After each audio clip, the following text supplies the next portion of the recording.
All right, well, thank you everyone for joining the webinar today. We're going to go ahead and get started. My name is Derek Wood, and I'll be one of your co-hosts here today. A few housekeeping items. One, thank you for joining again, and you all will get a $10 Visa gift card emailed to you in the next week. And in the next week, we'll also be announcing the winner of the Amazon TV. And if you have any questions, use the question section throughout the webinar to let us know or to comment on things we're saying. If you disagree, we'd love to hear about it. Or if you'd like more information, let us know there as well. We'll stop for Q&A at the end, but again, feel free throughout any point to let us know if you have a question.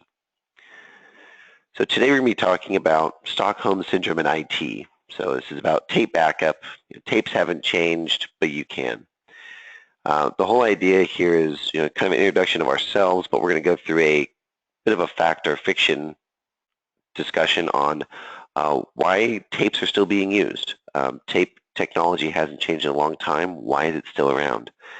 What are your options to move off a tape, and then what does migration look like, and how can we help you get there? My name is Derek Wood. I'm the Director of Channel Engagement with Infrascale. Infrascale has been a backup and disaster recovery provider since 2011. We're headquartered in Los Angeles, California. We have about 1,000 partners throughout the world, including 7 different data centers to which we can replicate data for our customers. And we're in the petabytes and growing range. So recently, Gartner recognized us as a visionary in the disaster recovery space for not only having a market-changing approach to disaster recovery as a service, but also being able to deliver on it. In 2015, we were mentioned as one of the cool vendors from Gartner for our direct-to-cloud file and folder backup, and we've won a number of awards from our services. But joined with us today, we have a seasoned expert, Will Noble from Cymbidium Systems, who's going to give us the lowdown on what tape backups management is all about. So Will, why don't you give us your introduction? Good morning, Derek, and everyone who's joined us. Again, as Derek has mentioned, my name is Will Noble. I'm the Chief Operating Officer at Cymbidium Systems, and I wear a lot of hats here. We've been in the tech business, as Derek mentioned, for over 30 years. And for many of those, we have recommended and installed tape backup systems at customer sites because it was actually the best available technology. Those projects ranged from smaller systems for SMB to small enterprise and actually some major local government departments, as you can see in the slide over to your left. Today, we replace tape systems. And each time, we're usually able to save our customers upwards of 60% or more of their dedicated IT tape or backup budget. In every case, the high cost of tape libraries and ongoing hardware costs, management overhead, and the high cost of recovery were all key factors in those decisions. We know it's a big move for many, often more mental than physically large, but with the availability of more efficient technology and tape conversion facilities, there isn't much reason not to make that change. So Derek, back over to you for the webinar. All right, thanks, Will. So, okay, fact or fiction. Let's talk about tapes and modern DR. So just to kind of start it off, what tape users will say when you bring up the idea of, why not change to something else? One of the first things is usually tapes are cheap. We just use tapes for offsite DR, again, because they're cheap. So again, cheap. We've always used tapes, so one of those incumbent services or processes that, bugs everyone, but because it's been around for so long, no one thinks to change it. Or, it's too expensive to change the system, to rip and replace it. Of course, when you do tape backups, you have your archive, so a lot of people say, well, we still need to have access to our tape archive system, so either way, we're going to need to have a tape system in place. or the IT department doesn't want to change. Sometimes it's the workers of leadership have become so used to this type of management workflow that they don't want to get rid of it because they are familiar with it. Or we don't want to pay recurring costs for something we can buy once. That's a big one. Again, tapes are cheap, kind of the same theme. DR is too expensive. A lot of people, the information may be a little limited, or DR is too complex. We don't want to, all these reasons that go into why is it that we don't move on the things or we don't make a change. And you could almost take these for other processes as well, but just to stick with it, we've divided it up into really 5 major focal points around, why people don't move or why people might not think they can move. So let's do the first one. Tapes are cheap. So yes, tapes themselves are the cheapest storage medium you can find. But when it comes to a tape backup and DR system, it's really only a small percentage of the overall cost. You need to have, of course, working drives. You need to make sure that all the tapes are compatible as you refresh your drives. You need to have physical storage space for the tapes. So, is this an office? Is this a some segment of the server room, or whatever it may be? There needs to be clear organization for the tapes and how they're stored. Oftentimes, I've had customers come in and the issue was tapes were overwritten because they weren't stored correctly. So it overwrote their midweek incremental with last week's full, and it was just a mess. But really, it's the on-site qualified human management that is required by the tape systems that brings up the bulk of the cost. And when it comes down to it today, cloud-enabled DR systems are simply cheaper to buy and cheaper to manage, and they're pretty easy too. And we just kind of throw up, when you look at all these things, it's pretty easy to throw a big fiction stamp across it. And Will, you have some experience with IBM systems and all this. What's a typical cost structure look like on a regular basis for tapes? Well, that's a good question, Derek. Usually a tape library is anywhere from $40,000 to $75,000. You can look at the cost, and it's important to understand the difference between capital expenditure and operational expenditure. A lot of IT departments have conveniently buried a lot of the cost into their operational expenditure, whereas CapEx, capital expenditure, tends to require a little more oversight and scrutiny. The cost overall to operate a tape library system can be anywhere from $15,000 to $20,000 a year when you consider loaded cost of personnel and labor as well as supplies. Great. Okay, let's go into our next item, IT fear. Think of the Wayne and Garth, we fear change. IT staff recommends that it's not necessary to change off a tape. Well, why might that be? There could be a concern about the roles. A lot of times, if a tape system is big enough, you may have a dedicated staff member who wasn't hired specifically to do this, but maybe it became their primary role. So now it becomes kind of a staff protection type of thing.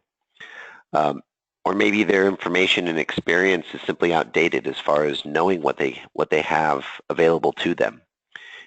Even just a couple of years ago, DR was too expensive to move to for a lot of people, but today that's not the case. You can look at the same type of pushback when hosted Exchange and Office 365 came around. I know even our IT guy was completely against it until we finally moved to it, and then it was like he had never slept so well in his life, not having to manage his own Exchange server. So one of the things that comes into the IT department is we have to understand that there's always enough IT work to go around. There's never a shortage of things that can be done better, faster, or more efficiently. And there shouldn't be any fear of moving off of the system for that sake. There should be really welcomed with open arms as far as, this is how much better we can become. And actually, we're going to talk a little bit about that later. Let's do the next one. Tapes do their job. Well, statistically, 40% of tape recoveries fail. Another part is that recovery takes a long time. So tapes do a lot, but no one's going to argue that they're not the fastest thing in the world. In fact, the tapes are the slowest thing to have to move around. So your recovery takes a long time, and because of the time it takes and because of the human management, recoveries are pretty expensive. Maybe $3,000 or $4,000 per recovery. And this has to be and that means your recoveries have to pretty much be big recoveries. There's no way you're going to spend that much time recovering an email or maybe some lost files for an individual user or even a couple of users. We're talking about really only responding to major outages for critical systems. But your endpoints and your minor losses, it just doesn't, the juice isn't worth the squeeze, as they say. So we got a fiction over, do they do their jobs? So we have another one. DR is too complex. Well, this one we have a bit of an animation to go through. You have an end user. He's connected to a bunch of applications, databases, file servers, and then all of a sudden they can't work on it any longer. The administrator logs into the cloud-enabled DR system, finds the machines that went down, right-clicks and boots, and then is given details to reconnect the user back to those devices. It doesn't really get much simpler than that when it comes to recovering. And that's a scenario that saying like your local backups aren't going to cut it, right? But you could do this for local or in the cloud with a cloud-enabled DR system. So the complexity factor is really something that is maybe more historical. The complexity here is really not in the draft system. Will, do you have any more on what the typical reaction is when people finally get a draft system in place after using tapes for so long when it comes to the complexity? Well, actually, yes, Derek. We had a customer who actually implemented an Infrascale system and were hit by ransomware.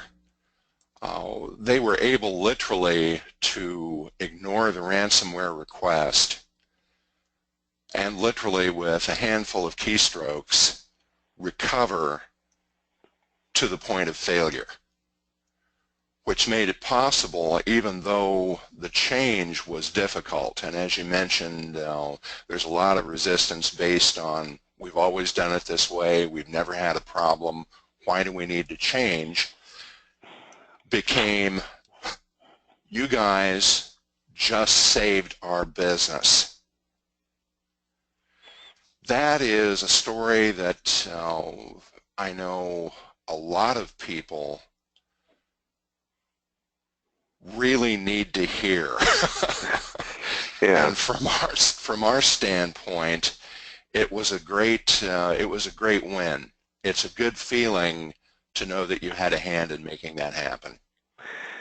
It certainly does feel good to know that you could help somebody out. We just a couple weeks ago had another one of our partners, and they had one customer that hadn't been set up on Infrascale yet get hit by ransomware, and it was day 10, and they were still trying to recover part of the database that had been encrypted. But then on day 11 of the first attack, another customer got attacked, except they had Infrascale in place, and they were up and running within a couple of hours. And it was just, it changed their whole business model. But even this is a quote from another customer of ours, and it's director of IT at Forest Way Schools. And they said the setup for Infrascale was a piece of cake.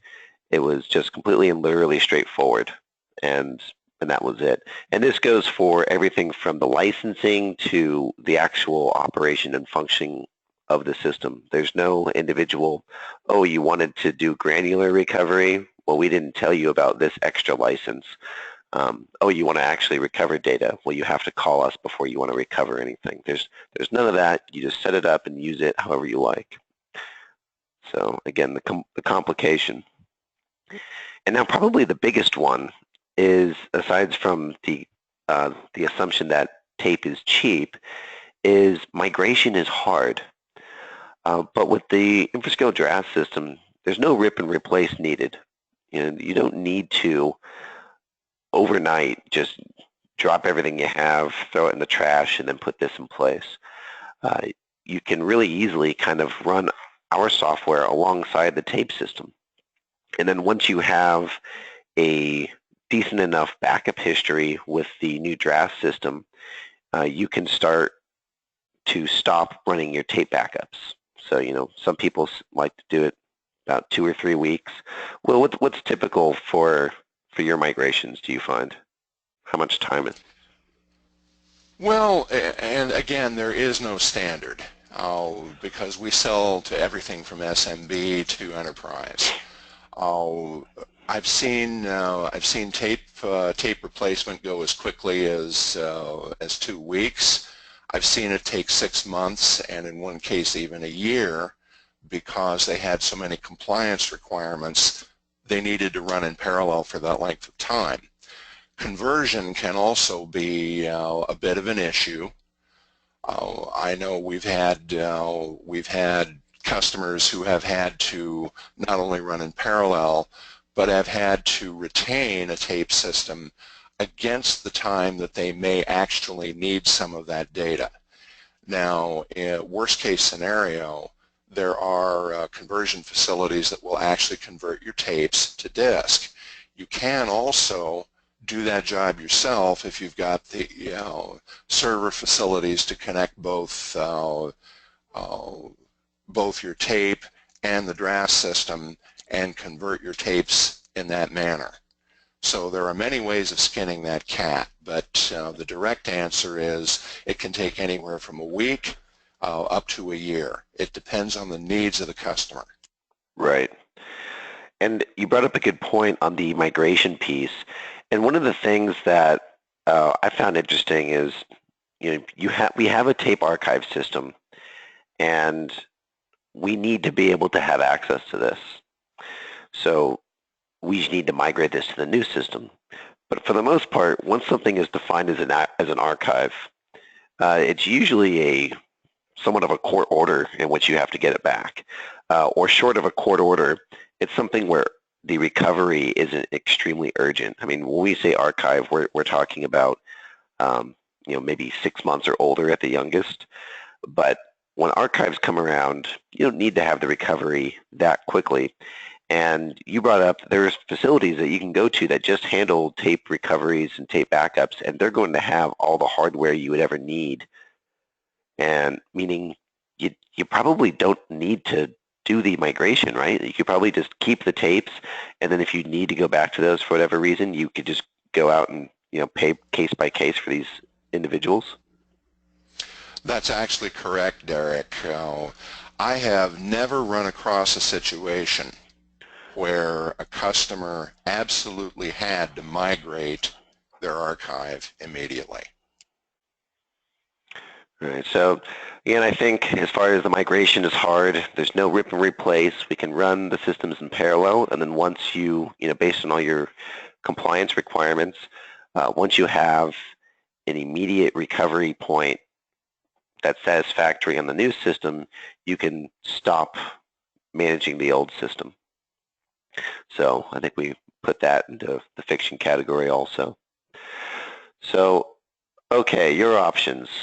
Who is your daddy and what does he do? We're talking about cloud-enabled drafts. So first, the cost of downtime. Why is it so important to move to something that is really quite reliable and also something that is fast? Well, if you can't recover from it, it's not much of a backup. And it's downtime that is it's the biggest risk to businesses in North America, or just in general, that you can worry about. So about 700 billion annually is lost to downtime. Some of you may think, oh, well, that's just, we're ransomware has got to be up there now.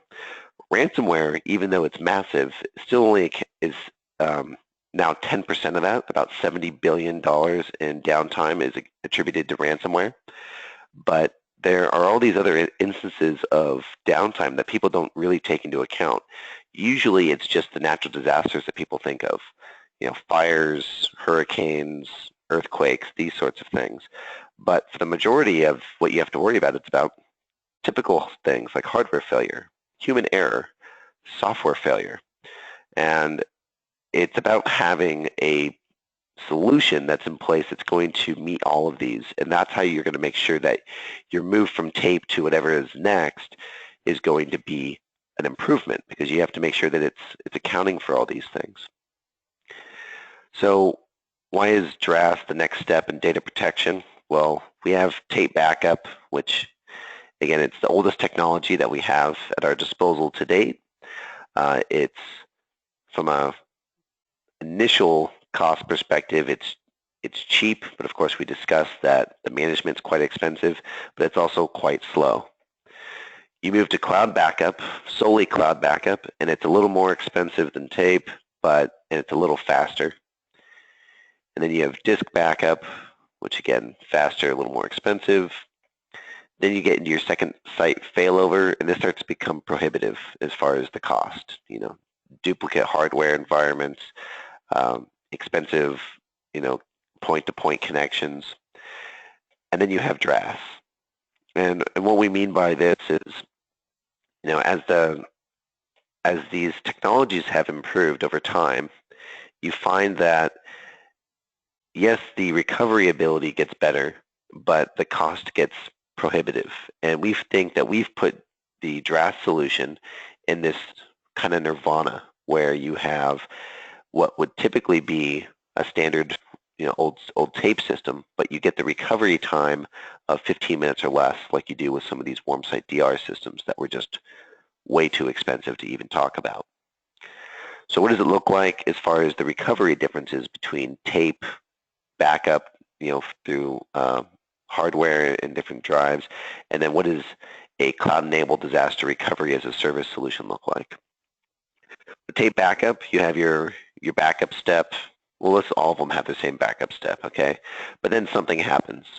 With tape backup, you have a unique step where you have to go retrieve physically your backups, and that could mean driving to an off-site location. It could mean calling somebody and have them drive to an off-site location to bring some other tapes on site. And then once you get the recovery tapes next to your system, you can start the restoration process, which can be quite long.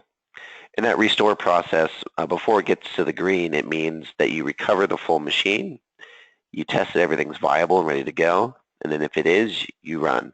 If it's not, then you're going to have to wipe and start over with a new tape. And a lot of times with tapes, you may have incrementals that are corrupt in your incremental chain, and then you have some manual rebuild process. So it could be quite a long recovery process. For more of a standard backup system, not on tape, it's going to be much faster, but you still have that same, you have to have hardware on site to which you can recover, and it takes a lot of time to find out, at which point are we okay to go. With a disaster recovery as a service solution that leverages the cloud, you can get back up and running within minutes. So literally within our SLAs, 15 minutes to get any machine back up running in the cloud. And you can simultaneously boot multiple machines in the cloud or multiple versions of the same machine. So if you're trying to figure out, which version of a machine is not infected, you can right-click boot, different versions, and then you can see what's going on. And then you can take your time to restore back to production environment. Of course, you don't want to run in the cloud any longer than you have to, because it'll be a little slower since it's not on the local network, but your downtime ticker is going to stop. And that's the big difference. And then we have this, so we talked about disaster recovery and backup and tape. What does your life as an IT guy look like after tape? And Will, why don't you give us kind of a rundown for some of your customers that you've found? Well, thank you, Derek. Let's talk about a specific client. The company that I'm thinking of was a longtime customer to whom we'd sold a tape backup system some years ago. It's worth understanding Cymbidium is a legacy VAR with about 35 years of business behind it. So we have a lot of customers who have actually done this, and we've cut our teeth doing DRAS replacement. Okay, and while these folks were adhering to a grandfather, father, son classic backup methodology, they really hadn't tested their tapes in a while. As part of our ongoing support, we suggested a test. The sad thing is over half the tapes failed. And as the library was also aging, we suggested looking at newer technology. Disk-based backup was actually coming into its own. Disk technology was physically and technically reliable, even more so than tape. So the biggest business consideration here was that tapes were on a regular replacement schedule, and they could be purchased from an operational expenditure or OPEX budget, while disk system, due to its higher price and permanence, would have to be purchased from a CapEx budget. It was important for us to show the value over time of a disk-based system, and this, as it turns out, was pretty easy to do. The operational overhead of the tape system, and really the Achilles heel of any of these, is that it was labor intensive. The figure hadn't been considered, and as it turned out, it was a significant and ongoing issue. Maintenance, everything from cleaning the tape heads and transport mechanisms, cleaning the tapes, operating the library, cataloging the backups, all of these were unseen expenditures because they were coming out of a different bucket. And once the issues of maintenance, operational labor overhead, and related factors were taken into consideration, the TCO of the thing, or total cost of ownership, was actually far higher for a tape system. By concrete example, tape library, as I mentioned before, that costs around $75,000 out of a capital budget, actually the total labor overhead plus supplies is conservatively about $1,500 a month. Now that translates into a yearly operational budget expenditure of between $18,000 and $20,000 yearly. And this is over and above the library vendor's annual maintenance fee of around $6,000. So these are labor hours that can be repurposed or eliminated entirely from the operational budget, something which usually isn't considered, and which is why, again, the OPEX should be considered along with CapEx for a total cost of ownership. Conversion of archived backups was actually a minor issue. And as I mentioned before, while some companies, especially government agencies, have to consider this from a regulatory and legal standpoint, we were able to assist them in creating a temporary landing system to restore and verify those backups they wanted to archive, in turn copying them to removable disk. And as time progressed, we simply added a cloud component to the system, which allowed for redundancy and depth to their archive. Overall, we saved them around 60% of their backup dedicated IT budget by implementing a disk backup system in this manner. Now, there were some unintended consequences in their favor. Backups now take a fraction of the time. That's a further saving in both operational and capital budget. With the growth of the overall data pool, which is happening to every business, this added time has allowed them to perform more comprehensive backups with single failover, adding things to their backup stream which were not previously protected, another unintended consequence. Also, they've saved a lot of labor hours, as I mentioned, and that has enabled them to devote IT personnel to altogether more productive tasks. And lastly, every backup test has completed with 100% accuracy and reliability. And in an age of ransomware, we can't emphasize that enough. So we can reach some solid conclusions here. The first one is don't fix it if it isn't broken, and that's an axiom that we tend to hear a lot. Unfortunately, without frequent testing and solid eyes-open analysis, operating in this manner is actually a false efficiency. Secondly, total cost of ownership has to be considered when we're evaluating any tape versus disk system, and especially, as you've mentioned, Derek, a hybrid disk cloud backup or draft system. Third, hidden costs are the real budget killers. They're not the things you're looking at all the time. And the last thing is that we really need to consider the consequences of failure. All right, terrific. And we have a couple of reports of lost audio. I want to do a quick audio check before we continue.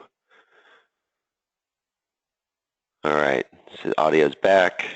Okay, good.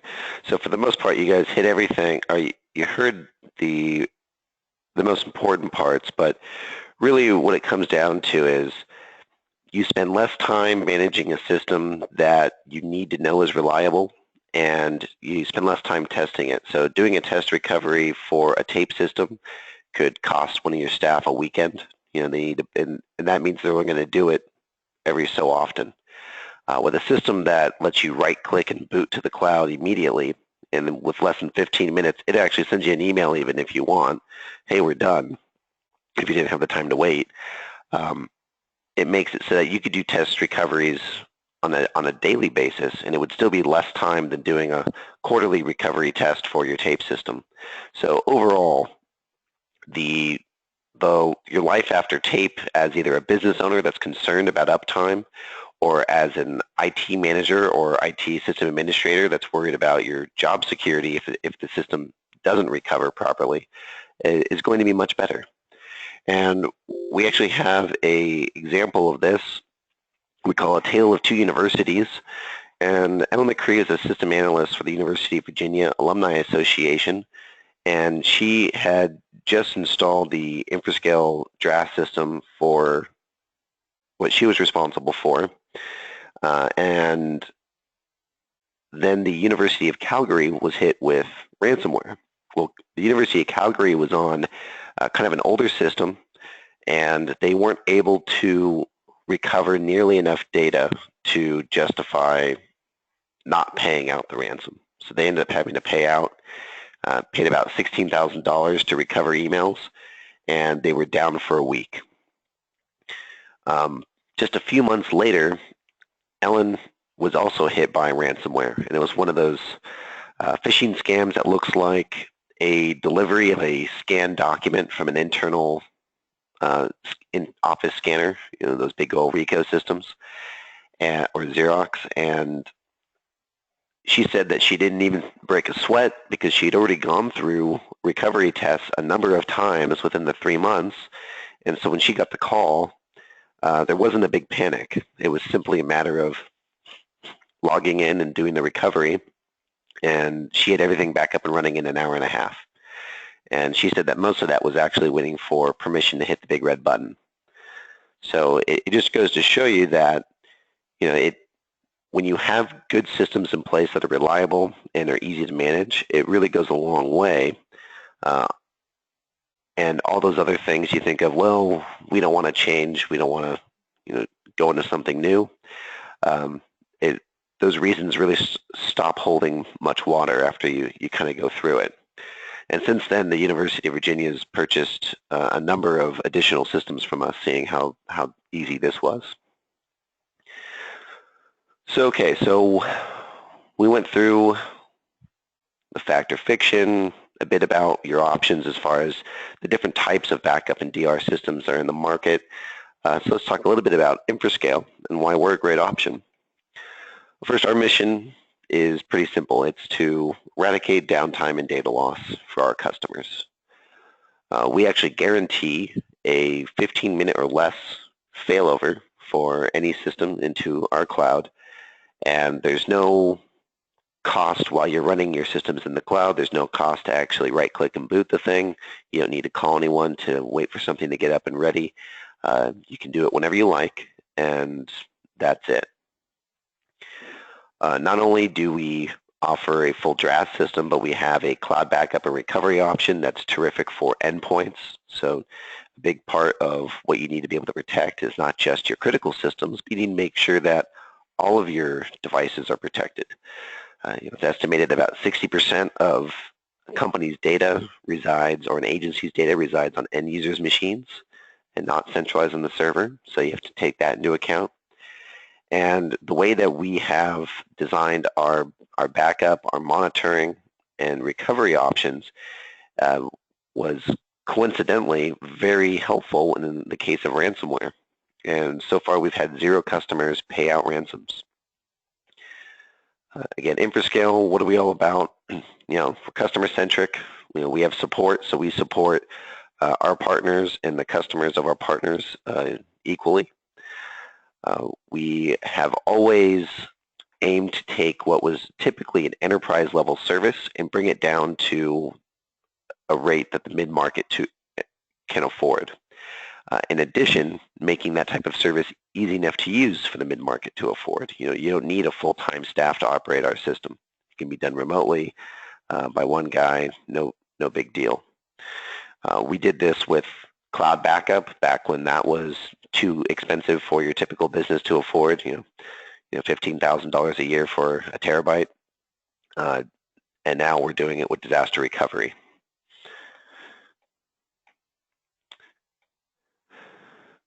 So again, we have Infrascale cloud backup and disaster recovery. It's all just based off of how much data we're talking about being stored. We don't license per device or per machine or per socket or anything of that nature. We try to keep it very simple, and the simplicity of it's important because that gives you predictability in what your bill is going to be every month. And then the compliance mandates. We've always had security as one of our top priorities. So we are currently the only CJIS compliant cloud backup and disaster recovery option in the country. We adhere as well to HIPAA, SSA 16, SOX, EU Safe Harbor, all that great stuff, PCI. So whatever your requirement is, you'll be able to meet it with our solution. And we work with customers and partners all over the world. We are US based, but we do work all over the place: Australia, the UK, EU, South Africa, South America, Central America.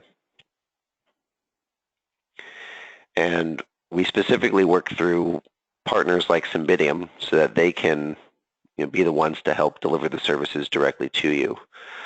And I'll let Will kind of take us through a bit about Cymbidium.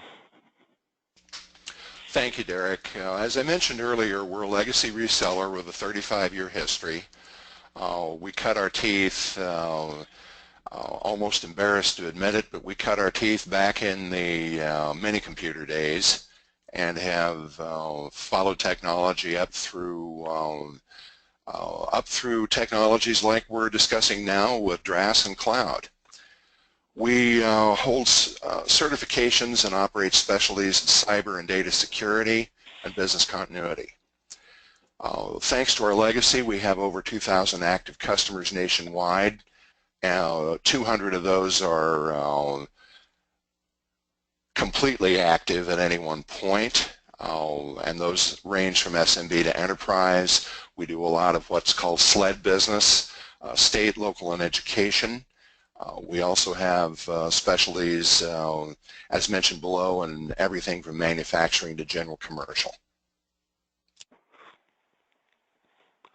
All right, with that, I'll do our first and only poll, and this one's pretty simple. Would you like us to get in contact with you about an evaluation? So, we can set up a call to discuss it in more detail. Or you can give us a call at your convenience.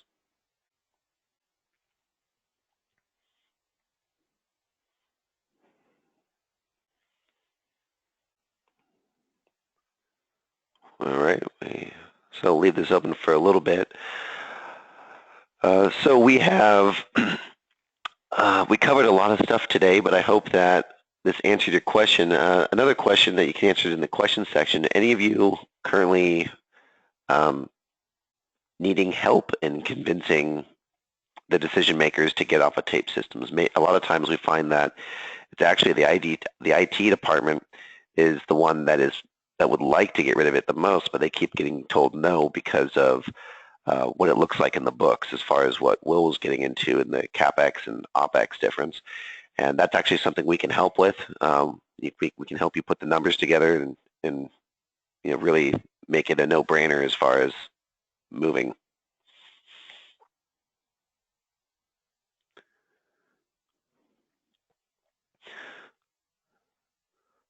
Okay. So end your tape Stockholm syndrome now. There's no reason to continue to use a system that is costing you more time and money, and more importantly, stress. Stress is a big impact on your work life, your private life, and having systems that just don't work for you is no good. So you give us a call. We want to make sure that we want to understand your budget. We're going to make sure that you're going to be set up to protect against micro and macro disasters, so file level recoveries as well as full system. We're going to protect against humans being humans, making mistakes. Of course, ransomware is the big fear out there today, and we're one of the leaders in having a backup system that lets you recover in almost any variant of ransomware you encounter. And we'll also send you off with an implementation plan. So it will just be something that, we're going to hound you and ask you for money, but, if for whatever reason you don't want to work with us, at least you're going to have a kind of a plan moving forward, and you can find somebody else. Again, we're here to end downtime and data loss, and we hope you choose us.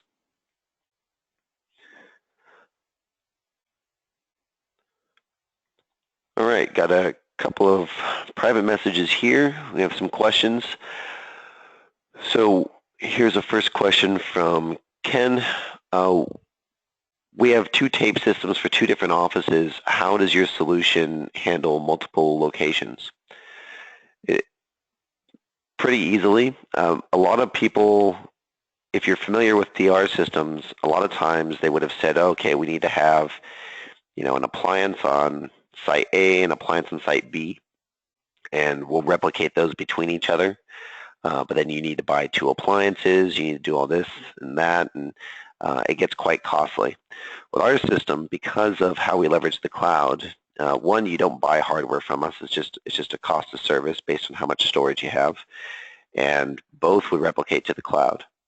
If you really wanted to, you could replicate between each other, but it's usually more expensive, and you don't have as much of an advantage as far as leveraging the cloud.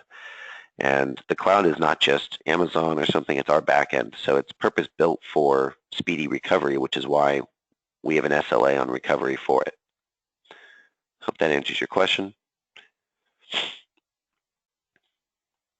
All right, got a question for Will. Will, you said that the transition could be anywhere from a couple of weeks to a year.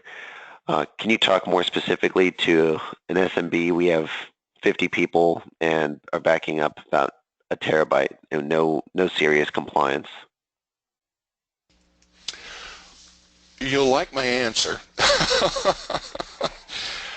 Usually a situation like that, the archive can be very easily copied to the cloud, and you can be up and running in a week. Something like that is, I can't tell you how many of those we've done, and they all go incredibly smooth. I could only just say contact us, we'll help you save money, and we can get you up and running in a very, very short period of time with no worries about your archive.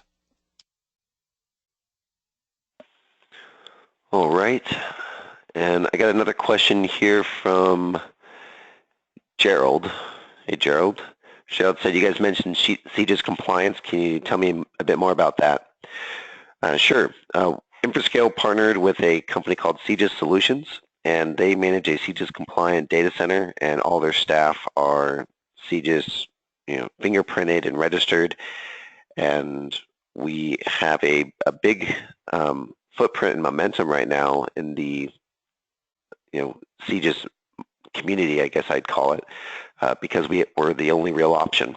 You have Microsoft Azure Government Cloud, and I think Amazon also just was launched their own government cloud, but that's just it. It's just a cloud, and you still need to have people behind it to do the services. So if you're interested in that, you can, same thing, give us a call, and we can give you some options on how to move forward.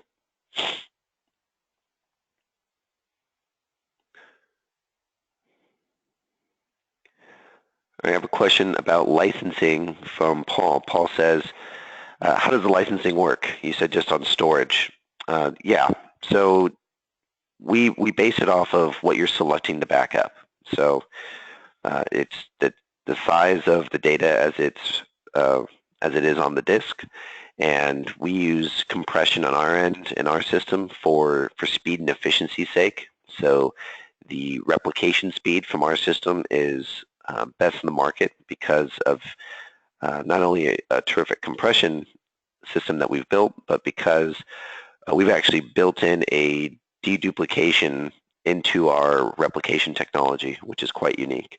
So even beyond other companies, typical draft companies, everyone does compression and does a bit of dedupe, but no one else does it during the transfer step. And that's something that's unique to us.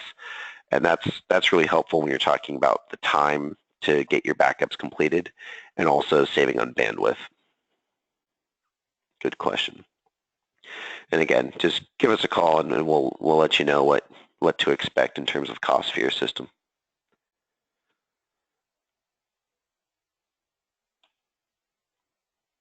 All right, I think that'll be it for us today then. So I want to thank you all for your time, and we'll be sending out a follow-up email to everyone with a link to the recording, and then you'll also be getting a $10 Visa gift card in the mail, and then we'll be announcing the winner of the Amazon Echo within the next week. So thank you all. Cheers.